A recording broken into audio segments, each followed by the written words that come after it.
Today I talk with Courtney Hawkins from Mama Linc. Courtney is a mother of 4 children under the age of 6. She is a NICU nurse, IBCLC and Paediatric sleep expert. Courtney is also the proud owner of an app named Mama Linc, and Linc is with a C, to give mamas the answers to commonly asked questions and concerns 24/7. Whether you're in the newborn trenches, feeling so alone and overwhelmed as a result of the lack of preparation your antenatal classes provided, if you're dealing with cracked nipples, nipple thrush, mastitis, vasospasm, tongue tie, or are craving some sleep support but horrified by the sleep training culture and methods, Courtney has been there. She has supported many mothers and babies, and she can help you too. We address other less talked about subjects like gender disappointment, which is a very real and sometimes crippling grief that needs to be processed. We also flip the mindset on infant regression and share just how much your child is actually progressing during these developmental mindsets. This is an educational, fun and easy listen with a vibrant mother and a caring professional. I know you're going to get a lot out of it. Enjoy. Hi, and welcome back to the Postpartum is Forever podcast. Today, I'm joined by a lovely mama named Courtney. Courtney, welcome. Would you like to introduce yourself and tell us a bit about where you're from and who you've got in your little brood? Yes, definitely. So my name is Courtney, and as you can probably tell with my accent, I'm actually from Canada. But I've been living here now for almost, I think it's 11 years this year, which is crazy. Time goes by way too quickly. And I am a NICU nurse, and I have my 4 children. So I just had my 4th. So I've got 4 under 6, a bit crazy, a bit wild. And I have 3 boys and 1 girl, and my girl was the 3rd one, and our last one was another little boy.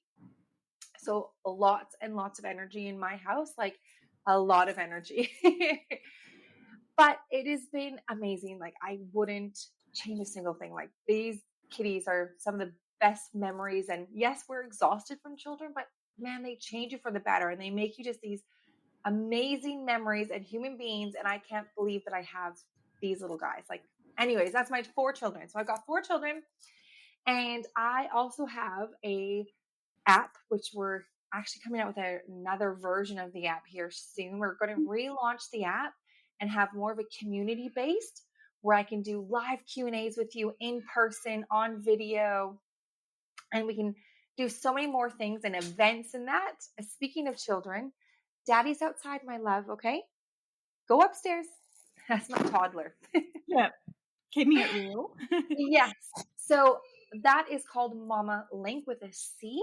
Mm-hmm. And that is my business that I've started on the side. So when I was working as a NICU nurse and while I was in university studying to be a nurse, I always wanted to do more with mothers.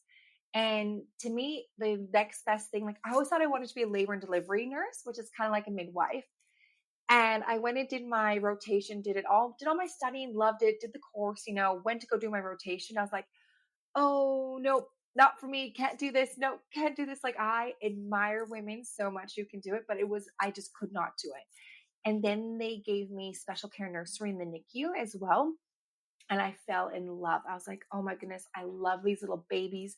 I love how you can help the dyad together, the mother baby together. And breastfeeding was the next best thing for me to do that. So then I became a lactation consultant and studied that. And I started doing private work with a lot of families outside of the hospital. Shift work, you can always work on your shifts off. And that's what led me to also do my pediatric sleep consultancy, because sleep and feeding are so tied together. And developmentally, like as a baby grows, how they're growing and how the sleep changes, they're so tied together. And I thought it would be so good to have both of those to be able to help families. And then that's how Mama Linc was born about, my goodness, I'd say about 8-9 years ago, since I've been doing private practice. And it just grew and grew. Like I started doing night nursing for families, and I worked with like babies of I worked with a lot of twins, and then I worked with a lot of babies who might have had a few little issues. And then my business just kept growing and growing. And I'm like, I can't help this many people. Like now, and then I started to have kids. I'm like, I can't keep doing this. So then that's when my idea of creating all these videos, all these resources, PDF resources, they could just quickly watch a video to learn about, oh, my baby's not latching the right way. What do I do? My baby's not sleeping. What's going on? Okay, well, look at the week, look at the month, see what's going on, how sleep is changing for that period. And I thought about this huge, big dream of mine, and now it's becoming a reality. And I cannot wait for the second version of the app to launch because it means more events, more live events, more Q&As, just like this, like you and me talking right now with all these moms. Like I cannot wait. Oh, that's so exciting. Yes. Yeah, that's amazing. I mean, I'm kind of wondering where you get the time to do all of this as well. Look, a lot of nap times and bedtimes. Yeah, and there's a lot of passion involved, isn't there? So I think, that overrides any kind of exhaustion or any, doubts about whether we should be doing this work, because we just know how important it is. And especially yourself, you would have had many broad and varied experiences with your own children. So I'm sure that just spurs you on to keep wanting to help mothers in new and innovative ways. Yes, like honestly, the idea for me to create the app and the courses and the video so you can visually see things happened with my first son, Thaddeus. And he had a little bit of a tongue tie, but I had an oversupply. I got mastitis. I had thrush because I was put on antibiotics after my birth. So I was riddled with thrush. And then I had, nipple vasospasm. I had all these things. And everyone's just like, oh, you're a lactation consultant. Breastfeeding would have been so easy. No, it wasn't. And that's why I've created what I've created, because breastfeeding is not simple. It is hard. Yeah. And I think women, we think it's such a natural thing. And yes, it is a natural thing, but it doesn't mean that it's easy and that there are not going to be some issues that you might run into or complications. Do you know what I mean? And I think Yeah. all four of my kids, I've had different breastfeeding issues with each single one. The last two were the same, but my first and like my second one was retained placenta. So I had low milk supply until I had a DNC. And then also my boobs went whoosh, like big watermelons. I'm like, oh my gosh, duh. This is why you're feeding every hour to 2 hours, because my milk supply wasn't up. And like, it just makes like, all these things happen to me. And I'm like, this is why I do what I do, because Mm. I know myself, I had the knowledge. Other mothers don't have that luxury. And if I can help women, then they can have the breastfeeding journey that they want or that they envisioned themselves having. Yes. Yeah, and I think like most mothers do have a desire to breastfeed, don't they? It's Yes. just that it becomes like, when challenges arise, it becomes a real minefield and they just don't know what to do or where to look, and then the doubts and the confusion and the fear and the worry that they're not going to actually be giving their baby enough milk. All of those things play a role into them thinking, well, maybe I can't do this. Maybe it's not for me. I'm just one of those mums that can't breastfeed. So, yeah, to have resources and support is so critical in something that's natural, but also very much a learned skill.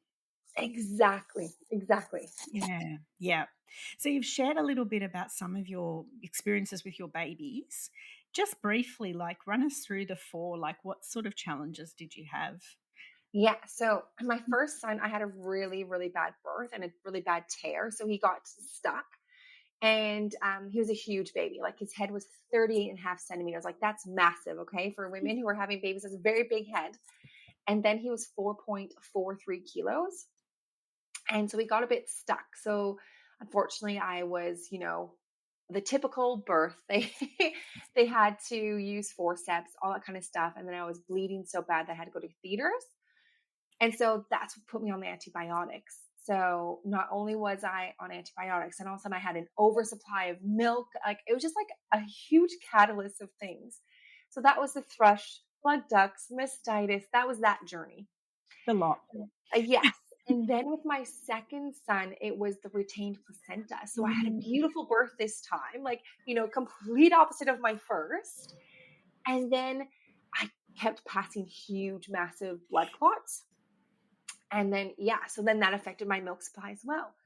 Then my third and fourth, they were both the exact same things, which was great because it was quick and easy and like I didn't have many issues. but they had really severe tongue and lip tie. So I was getting severely cracked and damaged nipples. Like they couldn't latch properly. They were constantly coming off the breast because they couldn't get a Mm. successful vacuum and seal and all that. So I got them both tongue and lip tie, both of them, and have not looked back. Like my second, I breastfed all my kids until most of them were minimum a year. Some of them were 14 months, but minimum a year. And then my one son, my second son, I think a lot of moms who have more than one children will understand this, but my second son, he's my wild one. Like he's the energetic one, always keeping up with the first one. And he is he what's the nice way to say this? He's very passionate. He Yes. tells me how it is. I think that's the best way to Yes. word things. I hear you. Yes, and he bit me at 11 months, like drew blood, went right through my nipple, bit me very hard. And my instinctively reaction was not the best reaction because I was like, "What?" I tapped him on the cheek. Since that, he stopped breastfeeding. I think he was like 11 and a half months, but that I think that describes him to a T as well. Yeah. Yeah. But that was my breastfeeding journeys with Okay. all four of mine. So very different. Yep. And, the last two are similar, but very different things that occurred. Yeah, absolutely. Yeah, it's so interesting, isn't it? How their unique personalities really come through pretty early. Yeah, I've also experienced that. Okay, so when we hear about breastfeeding versus bottle feeding, can be a really emotive and sensitive topic. I'd love to hear what you've got to say about that. Personally, my how I like to work and how I work is I ask the mother. I'm like, "What would you like to do? Would you like to breastfeed completely? Would you like to do a little bit of mixed feeding?" I think nowadays every mother kind of goes into breastfeeding wanting to mix feed and have her partner give the bottle. Mm, I think that's really become like just a regular thing now mm, as a lactation consultant. So I always ask the mother what they want. And then once they are breastfeeding and they come to me, I'm like, okay, well, how are you feeling? What would you like? I'm always one to help the mother get what they want out of their breastfeeding journey. mm. If they want to continue to breastfeed, like, well, I think I want to try to breastfeed, just breastfeed. I'm like, okay, let's try to do that. And if they come back in a week, they're like, okay, Courtney, it's too much. Okay, then let's look at doing a combination together and how we can make this the easiest for you as possible, but you can still give the breast milk like you want to your child and you can pump. Like, how do I pump, Courtney? Well, let's learn those things. So I think I really work, I think we need to protect the mother more. I really do. Like working with so many women after they give birth, like we're literally like, here's your baby. See you. Bye. Out the door you go. Yeah. Next mom comes in. We do not provide enough education before birth about breastfeeding or sleep and what to expect with the baby, like changing nappies, what to look for with a little boy. Oh, you need to check for their testes. You need to watch their testes. Like we don't teach them this, but this is where I feel like where I love as well with Mama Linc, because I love giving these families all the information and being there for them to help them choose which path might be the best for them. Or if something happens, being able to pivot and still do those things. Yes. Yeah. Yeah, that I think that's so important because there's so much emphasis on the baby's well-being and what is in the best interest of the baby and the baby's health. And of course, we understand that breast milk is optimal for the baby, but it's not the only way. And we also have to consider the needs of the mother, And and like some with go, and with yeah. rates now, like rates, it's like 1 in 5 women are experiencing prenatal anxiety or depression. Like that is a big number. That's a big number. How many of that number do you think could be coming from feeding challenges? I think it's coming from a few things. I think there's probably maybe the three factors that come to my mind right away. I would say would be the lack of support and Yes. the education that they're getting. Like there's no support. Like we don't have our village anymore. Mm. Like we recently moved, and when I had my fourth, our neighbors brought over homemade soup, homemade bread, and I've got like lasagnas. I'm like, that didn't happen when we lived in Sydney. Where up here we have that little bit of a village, and that Yeah. happened. Yeah. But people don't have that anymore. And like, you're No. so isolated. You're alone. You have this baby. It's just you and this baby. And then your partner goes back to work and you're literally alone. No support. You're trying to figure things out. And then if you're having feeding struggles, that's another layer added on top of that. And then if you're having sleep issues and baby only sleeps on you and you can't get baby to sleep at all, and with the feeding issues, that's another layer on top of that. I think those three things really do catalyst a mother having possible issues like that. Yeah. Yeah, definitely. I can remember also with my first child, we were in an apartment. And I remember thinking, there are people everywhere. There are people above us, next to us, across the corridor. Everywhere I look, every direction there was humans, but I still had no human contact. And That's so you can feel like there's so many people around you, but also feel extremely isolated and extremely yes. lonely too.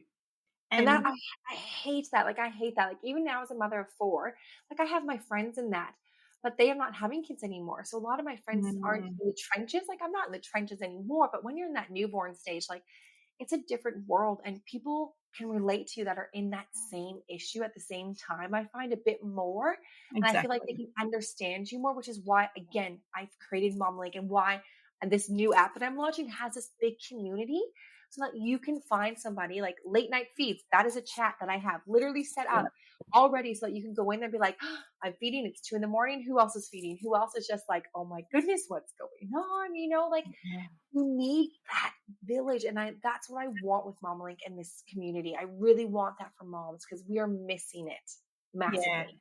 Yeah.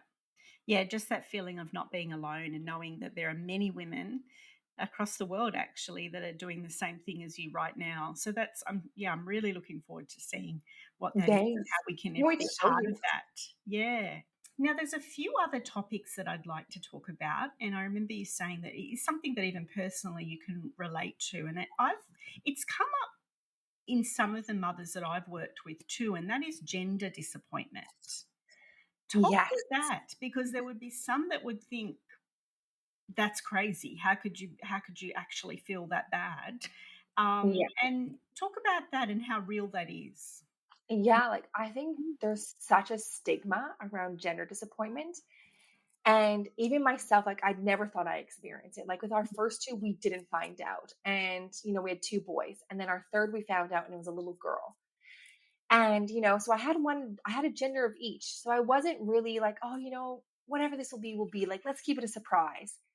And unfortunately, my dad passed away Mm. right after I told him I was pregnant. So literally, we told him I was pregnant. 3 days later, he passed unexpectedly.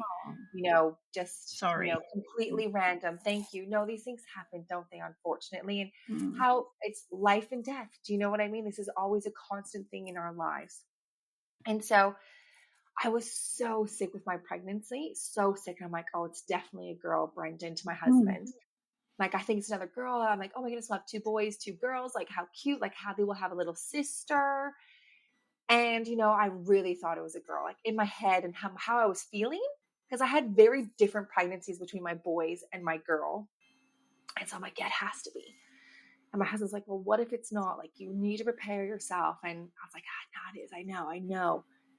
And we were it was like our 20-week scan. And she's like, do you want to see? And I'm like, oh, my husband's like, I think we should, Court. Like, I really think we should. We've already had a big enough year this year. Like, what if it's not a girl? And literally, I'm like, okay, I think you're right. Let's just do it. And we found out, and literally, I looked on the screen, and here he is, separated, wide legged, and there's balls and a penis right there on the screen. Loud Like, and clear. do not miss it. I'm like, oh my gosh, it's a boy. Brendan, it's another boy. I couldn't believe it. Like, I think I was like, I just couldn't understand. Like, I couldn't like compute it at all. Yes. And then we got in the car and we called my mom in Canada. We'd literally just gone back from Canada because we had to go there for like my dad's stuff. And anyway, so I called her and told her, and she was so excited. And then it took me a few days to actually digest it and be like, you almost grieve. I grieved the fact that Mm. I wasn't having a daughter anymore. And I think that's so important. Like, I think gender disappointment first of all, people just like think, well, why aren't you grateful that you're having a baby? Yeah. And like the thing was, I was so grateful. Like this child, regardless of what sex it was going to be, I was like, you know what? I'm going to name this child their middle name after my dad. And like I was so excited that this baby would be able to carry on my father in some shape or form. And I was so thankful that we were having a baby. It wasn't that I wasn't happy for that. It was just when you think a certain way and then all of a sudden it switches, you really have to take the time to you have to sit there in that grieving. You really do, to be able to reroute and go down that other path that you're meant to go down. And I think it's okay to grieve that process. And I think when you mentioned, oh, I had gender disappointment, people were just like, oh my gosh, like, how could you? And then I had so many women message me being like, oh my gosh, I'm so glad you shared your story because I had it too, but I was so nervous to talk about it. And that's what pushed me to share my story more and more on my social media because Yeah. it's just not talked about enough. And I think it's becoming more of a thing now. And I think people are understanding that it's not that we're not grateful and thankful for this baby, because now that he's here, oh my goodness, I could not imagine my world without Hank. And his name's Yes. Hank, obviously, but I couldn't imagine my world. He's the happiest baby. And he has the eyes like my father. Like he's got these Oh, blue eyes with brown little freckles in them. And my dad had that. So like there's so many things that happened with this little boy, and he's just cemented our family. Like my 3 older children are wrapped around this baby's finger so much. yeah. And I think like those few months where I was upset and I was crying and I was just like, I can't believe it's not a girl. It really gave me that time to digest everything, which is sometimes I think what women in general, we don't do this. We just push back our feelings and we carry on, Yeah. especially as mothers. We're like, we don't have the time to sit here and do that. Yep. And I think we need to be kind to ourselves and Mm. know that it's okay. What you're feeling is normal and natural. Look, I'm still getting teared up because it's big feelings that you have, and Yeah. it's so hard to explain. And to give yourself and let yourself have that time, it's really important. And I think that's one thing my husband was really good about too, is like, you know what? Just like, have that time. Like what is the problem in having that time to grieve it? And then you're so ready for when the baby comes. Mm. And I think women worry, well, will I connect with the baby once they're here? Like it wasn't what I was thinking, and now it's complete opposite. Like, Mm. will I connect with this baby? And honestly, I can tell you from my experience, he came out, put on my chest, and it was just like instant. Like I think I was the first time I think I broke down actually hyperventilating, crying when I held him because so much had happened in that year. And, we had another little boy, and it was just the most incredible time ever. And like, there's been no, like, I've bonded with this baby so much. Like, he is the sweetest, happiest little boy, smiling all the time. He, like, massive separation anxiety. I'm surprised he's up there with my husband right Yeah. now. But I think gender disappointment has a place, and it's important that you know that it's okay to feel the way you do, and it's okay to reach out. Please reach out to me. I've talked to so many women about it who've messaged me from my posts or reels. Like I will definitely talk to you about it. I'm always here. Yeah, thank you. Thank you for sharing. And it is true that it is a topic that's not really talked about. I don't hear that very much. And I think that there's a lot of shame around the feeling. Yes. And also, you've made a very important point to differentiate. It has nothing to do with your love for that child or the bond that No. you have with your child. It's a very separate issue. And for some, I know I had a woman I was working with as a postpartum doula, but she was a family of 3 girls.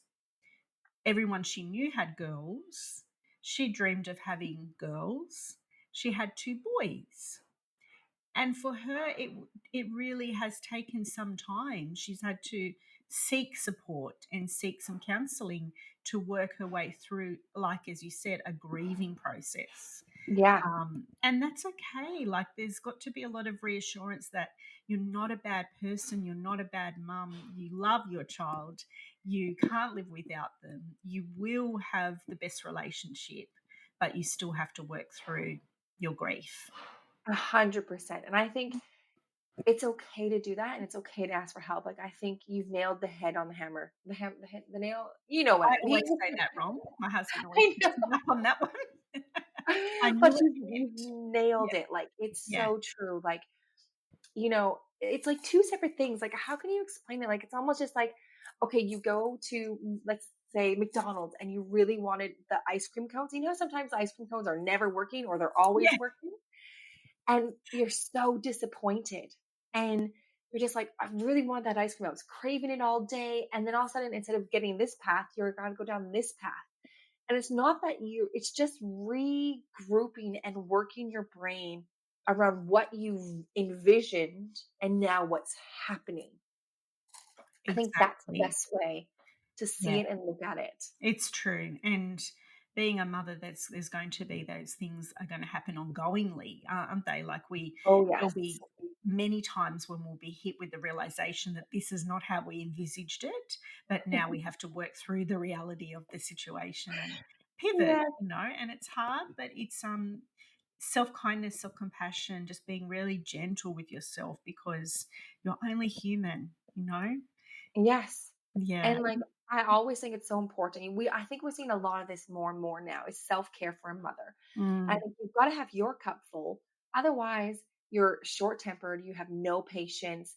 Like, you have to fill your cup to Yeah. be able to be the mom you want to be and that you see. And if self-care is meaning, you go for a walk by yourself, or you go for a workout class, or go sit down and read or journal for 10, 15 minutes, an hour, whatever you can get by yourself, it's so important that we're doing that self-care now because Yeah. it makes you a better mom. It Yeah. really does. And self-care is so important when you're also dealing with this gender disappointment because you need that time to journal or process. Like, I journaled a little bit as well. I never thought I would journaled a little bit. Just processing and giving you that self-care time that you need makes such a difference. Totally. Yeah. And I think that that is part of self-care is just that self-acceptance, that ability to lower our expectations. Um, we can't always do the bigger things that we consider as self-care, but I think it can be even more valuable to, as you said, sit with your journal, just give yourself time to think about how you're feeling, to actually think about yourself, and what Yes. your needs are in that moment. And a big one is to lower our expectations.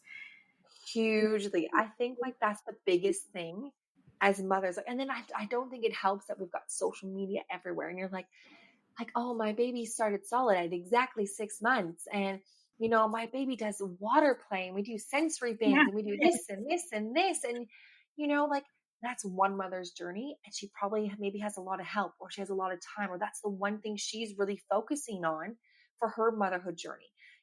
It's not the same for every single person. And I think we compare ourselves yeah, all the time.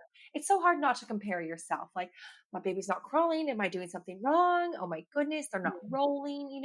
We're always comparing ourselves. And I think it's so hard not to with the social media aspect nowadays. And that's why it's even more important, like self care and taking that time to help you have that time to digest everything too. Like, even mm, digest the day. There's been days sometimes I'm just like, I don't know what's happened right now, but everyone's in bed, everyone's alive, and I just need to sit here for a minute and process what the heck happened today. yeah, Like, like sometimes you just need that time. yeah. I think if everyone's in bed and everyone's asleep, that's a celebration. Yes. You've had a good day. It's well done. Yeah, that's true. That Sit is down very and have a true. cup of tea. Yes. Yeah, absolutely. Yeah. So there was something else I was going to mention. We hear a lot about Yeah. this kind of regression, and it Mm. happens at different milestones and things like that. I think mothers get very caught up in the whole like waiting for this regression, and Oh, and then if it comes at a different time to what the books or the app has said, then they very again big disappointment, big frustration, worry that maybe their baby's not meeting developmental milestones. I like to call regression and rephrase it to progression. yes. That's How what I would think. You would you love that. describe that? Progression, regression. Do all babies have regression at the same time, or how does it work? So even a set of twins is different. Like I've looked after Wow. identical twins, fraternal twins.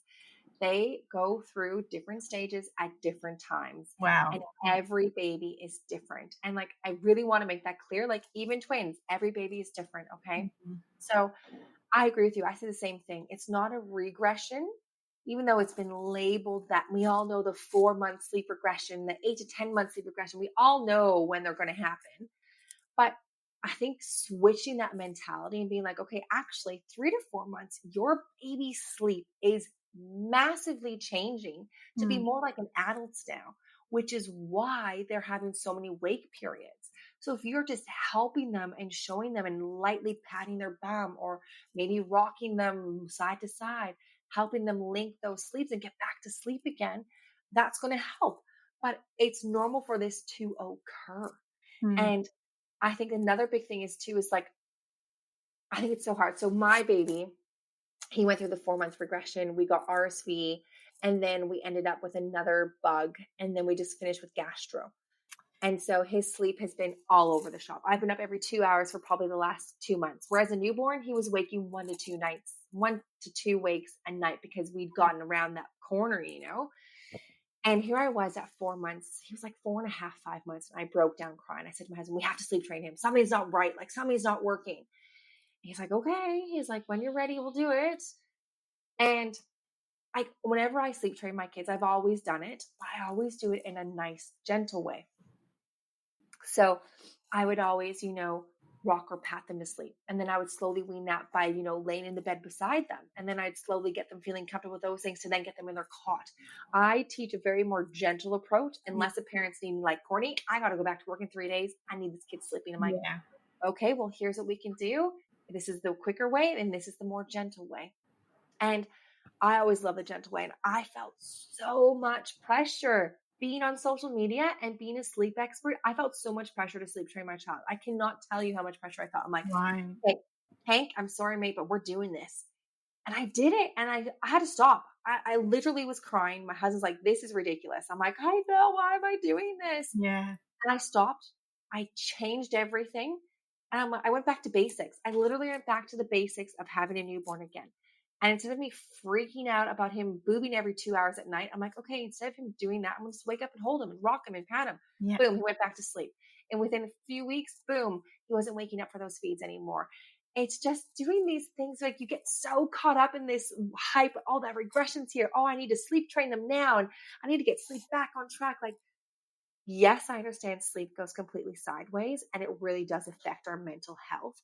But there are so many things we can be doing to help your baby and also yourself. Like knowing when they're coming is great, but knowing that they could happen within a week or two of that time, like I think the way I always explain it with these progressions is that the first year of life, your baby does the most growing it will ever do in its entire life. And people are like, well, what do you mean by that, Courtney? I'm like, you literally have a baby that can't even can function on its own at all. Like it Mm. literally depends on you 100%, 24/7. Then all of a sudden they start rolling. Then they can start sitting up. Then they start crawling and standing and walking. After the age of maybe 14 months, if you're a late walker, you are doing everything that you are expected to do as a toddler and on. Like as an adult, we know how to sit, we know how to talk now. Your babies start babbling and cooing.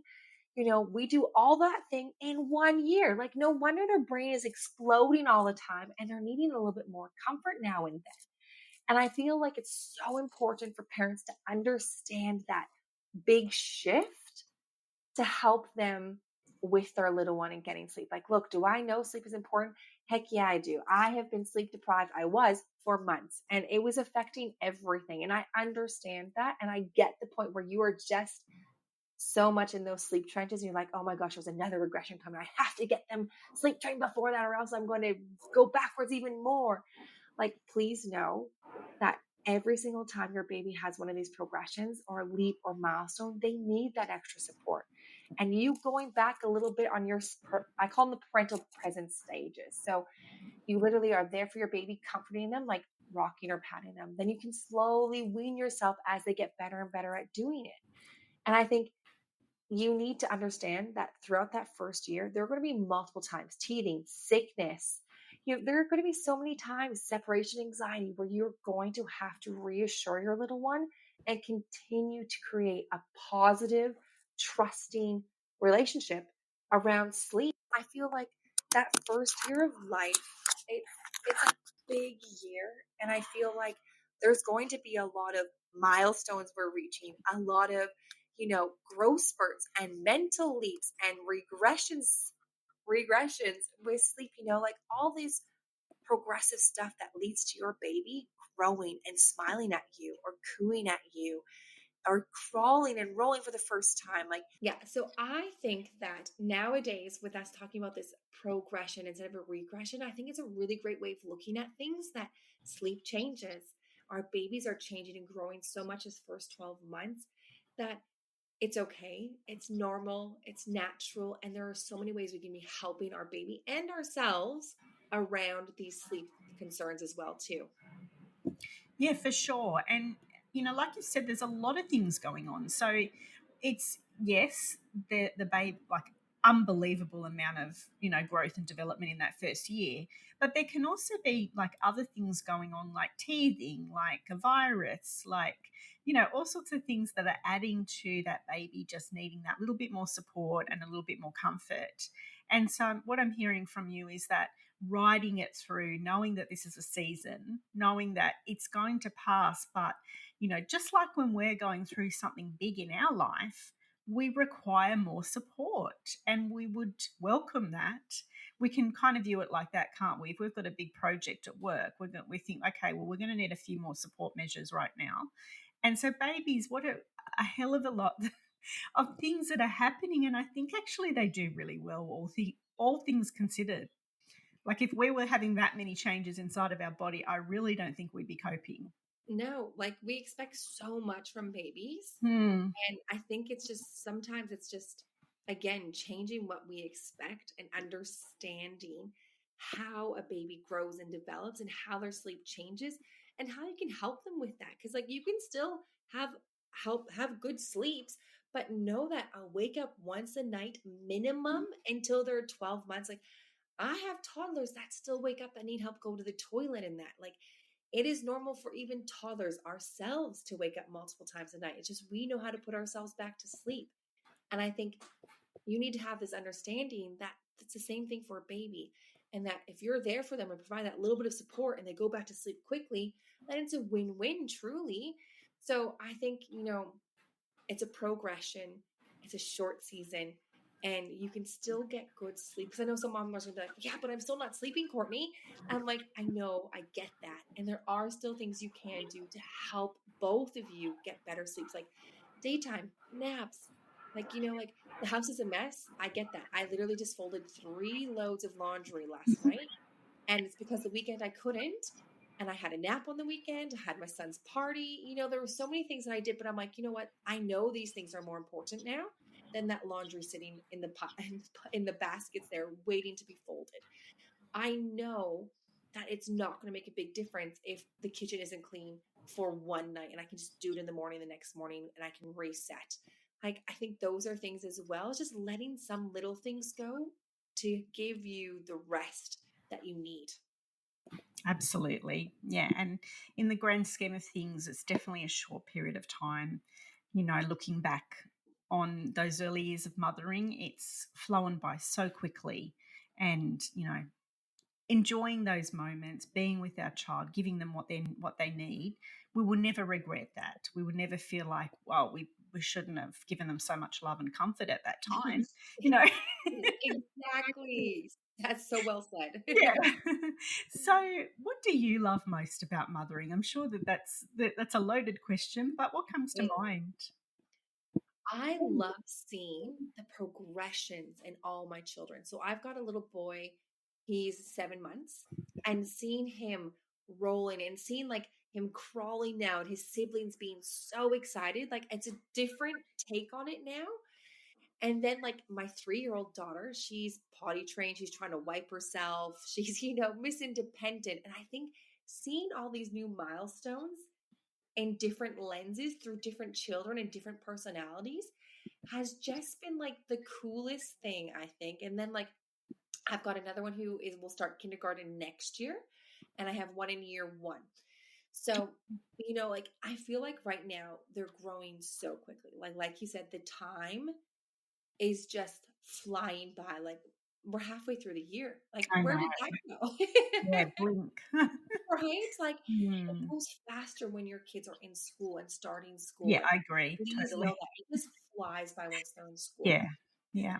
And I think the other big thing is like we have become a family that does no TV during the mornings or after school, and we've taken it away. And it was hard at first, and it's been one of the best things we could do. Like we are playing cards together, we're playing board games, like their creativity has been insane. And I feel like it's allowed so much more bonding as siblings and with like us and the kids. And I think that has just been incredible as well. But I think I love every aspect of motherhood. Like as you can tell, I'm in very different stages of motherhood, like with, someone in like, going to year 1 and then a fresh baby. Yeah. And I think like every bit of motherhood is fun and exciting and exhausting. And I just wouldn't change it. Like these 4 kids of mine, like I feel so blessed to have the kids that I have. And, the lifestyle that we have with these children. Like never ever did I think, I'd be going to soccer, baseball. I knew I would be doing sports, but doing that and then doing these fun birthday parties, making homemade cakes and, doing these fun things with these kids that just create and cement these memories. Like, Yeah. yeah, blown me That's away. so beautiful. Yeah. And what Definitely a changed me. message. Yeah, what a Really? message to offer to the mothers instead of, like I know myself, I was guilty of this. We tend to look at everything in such a um what's the word I'm thinking of? Like there's a problem, there's an issue. Oh, why are they doing this? What's happening here? Am I doing this wrong? Are they developing the way they should be? Am I messing them up? Da da da da da. But looking at your children with just wonder and curiosity and just kind of putting away all those expectations to feel like Yes. you have to be performing in such a way, both you and your child, because it's blink and they've grown up. So yeah, that would be probably my message, is to look at your children with wonder and curiosity. Yeah, and because like each child is so different. Like my first one is like firstborn, by the book, by the rules, where my second one is like rules, I'm going to bend those. And, I'm going to push those Yeah. boundaries, but like so smart in different ways. And like it's looking at your children with those different lenses, like you're saying, because they're all so different. Yeah, I love that too. Yeah. And, my love does not change or waver for any one of them. And, it makes my husband and I, we giggle all the time being like, wow, like did not expect that one to happen. But, Yeah. like how each one's shaped and so different, it creates the family dynamics. Like it really does make your family the way it is. And as they grow, that develops more and more. And it's such a beautiful thing. Yeah. That's so beautiful. Yeah. So, how can a mama contact you? Because you have a lot to offer, and I'd love to make your details known to the wider community. Yeah, thank you so much. So, with getting a hold of me, it's Mama Linc with a C, Mhm. and you can find me on social media. You can find my website.